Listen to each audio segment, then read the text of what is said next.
मी सांगणारं देवाचं वचन, जो कोणी प्रार्थना करतात परमेश्वर त्यांना आशीर्वाद देणार.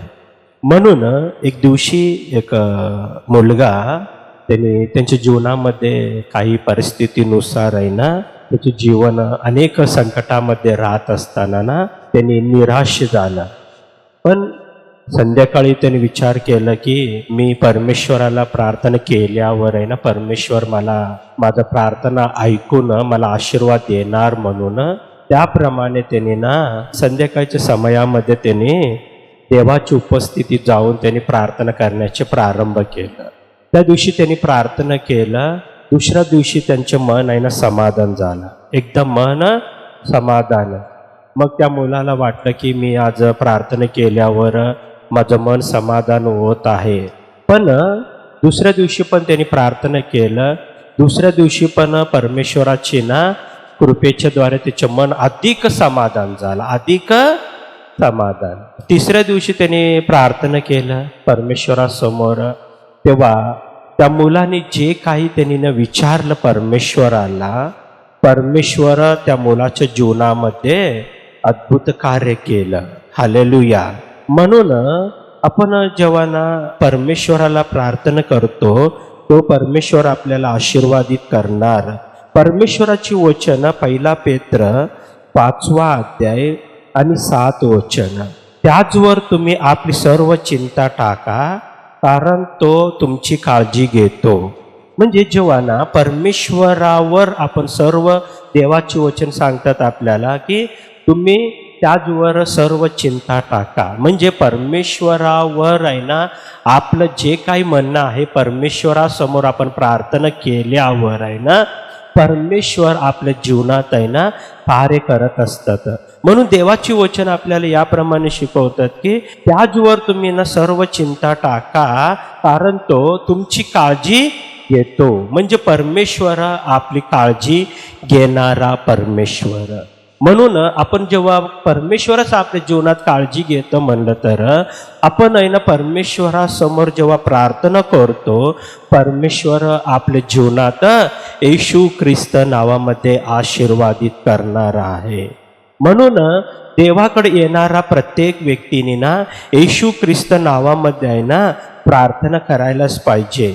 प्रार्थना ना केल्यावर आहे ना येशू ख्रिस्ताच्या ना आपल्या जीवनामध्ये आहे ना कार्य होत असतात.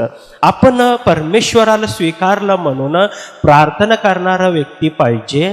प्रार्थनाशिवाय आहे ना आपण राहू नये. प्रार्थना शिवाय आपण कधी पण राहू नये.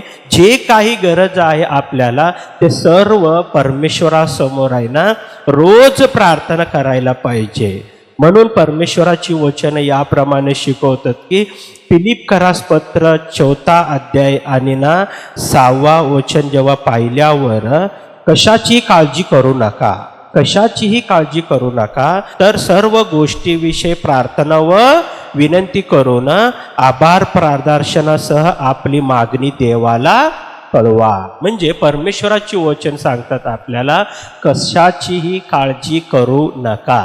देवाची वचन स्पष्ट सांगतात. आपण आहे ना अनेक वेळा ना जीवनामध्ये काळजी करत असतो की ना माझं जीवन कसं होणार, काय होणार, माझ्या जीवनात काय घडणार आहे. पण आपण काळजी करत आहे ना, आपण चिंता करत राहत असतो. पण परमेश्वर म्हणतात तुम्ही कशाचीही काळजी करू नका, तुमची जे काही मागणी आहे ते परमेश्वराला सांगा म्हणलं. म्हणून आपण फक्त ना परमेश्वराला सांगणारा देवाचं लेकरं पाहिजे, पण आपण काळजी करत बसू नये. अनेक वेळांना आपण आहे ना अनेक विषयामध्ये काळजी करतो, अनेक समस्यामध्ये काळजी करत असतो. माझं जीवन कसं होणार, माझ्या कुटुंबाचं परिस्थिती कसं राहणार, माझं जीवन आहे ना पुढं काय होणार आहे म्हणून आहे ना असा अनेक विषय आहे ना माझ्या लेकरांच्या जीवनात काय होणार फक्त चिंता करतो. एखादा शरीरात कुठल्याही प्रकारचे एखादा रोग आला तर पण आहे ना आपण काय म्हणतो की माझ्या शरीरात रोग आहे, कधी बरं होणार, कसं राहणार म्हणून आहे ना आपण आहे ना चिंता करत करत राहून आहे ना या जगामध्ये त्या चिंतामध्येच राहतो. पण परमेश्वराची वचन म्हणतात की आपल्याला की येशू ख्रिस्त नावामध्ये तुम्ही चिंता करू नका. परमेश्वराची वचन स्पष्ट म्हणतात, तुम्ही चिंता करू नका, पण तुम्ही प्रार्थना करा म्हणलं परमेश्वराने. हालेलुया. चिंता करू नका म्हणून आहे ना इथं थांबलं नाही. परमेश्वराचे वचन आपल्याला परमेश्वराचे वचन शिकवतात की तुम्ही प्रार्थना करा. जेव्हा तुम्ही ना प्रार्थना करणार, परमेश्वराची वचन सांगितल्याप्रमाणे स्तोत्रसंहिता 145 आणि 18 मध्ये जेव्हा पाहतो आपण, जे कोणी त्याचा दावा करीतात, जे खऱ्या भावाने त्याचा दावा करीतात, त्या सर्वावर परमेश्वर समीप आहे. हालेलुया. म्हणजे ना परमेश्वराला प्रार्थना करणारा व्यक्ती, आणि खरोखर मला ना याविषयी गरज आहे म्हणून खरोखर प्रार्थना करणाऱ्या व्यक्तीला परमेश्वर त्यांच्या जवळ राहणार आहे. हालेलुया. फक्त जवळच राहणार नाही, परमेश्वर त्याच्या जीवनामध्ये कार्य करत असतात. त्याचे जीवन येशू ख्रिस्त नावामध्ये आशीर्वादित करत असतात. म्हणून आपण कधी पण आहे ना आपल्या जीवनामध्ये आहे ना प्रार्थना एक जीवन आहे ना येशू ख्रिस्त नावामध्ये कधी पण सोडू नये. प्रार्थना जीवन कधी पण आहे ना सोडू नये. म्हणून मत्ती शुभवर्तमान 7 आणि 7 मध्ये म्हटलं, परमेश्वर मागा म्हणजे तुम्हास दिले जाईल. परमेश्वराचे वचन स्पष्ट म्हणतात, जेव्हा आपण आहे ना प्रार्थना करतो परमेश्वराला, परमेश्वर आपल्या जीवनात आहे ना सर्व विषयामध्ये ना देणार आहे. त्यासाठी आपण परमेश्वराला प्रार्थना करायला पाहिजे. आपलं प्रार्थनिक जीवन आहे ना देवासमोर शेवटपर्यंत आपण प्रार्थना करणारा देवाचं लेकरं पाहिजे. कधी पण आहे ना एखादा दिवस आपण आहे ना अन्न नाही खाल्लं तर पण त्या दिवशी ना पण आपण आरोग्यामध्ये राहतो. पण जेव्हा प्रार्थना सोडतो तेव्हा आपल्या जीवनात अनेक समस्या संकट येण्याची प्रारंभ होत असतात.